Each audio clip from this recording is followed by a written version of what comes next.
Welcome to the Learning Pines YouTube. We hope this video helps. You're going to start by making the workspace safe and organized. Power down the Xbox, unplug every cable, and wait about 10 minutes so residual charge dissipates. This prevents shorting. Put on an ESD strap and remove the top shell, unscrew the external screws, and use plastic picks to lift clips carefully. Take photos as you go so you can reverse the process. Once the shell is off, you can see the HDMI board and screws. Don't touch components with bare hands. Next, you'll remove the HDMI daughter board for inspection and repair.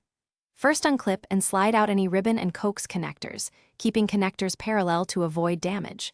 Unscrew the board mounts and lift the board straight up. Warping can rip pads. Inspect under magnification for cracked solder joints, missing surface-mounted components, or a loose HDMI port.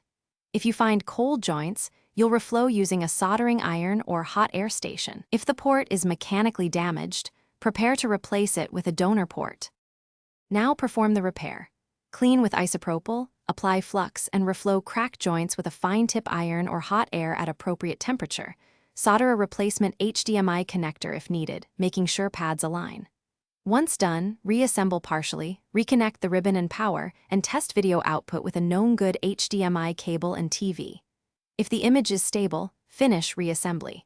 If no signal or artifacts persist, retry soldering. Swap the board or seek.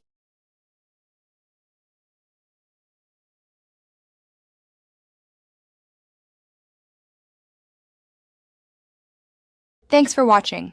Consider subscribing if we helped you.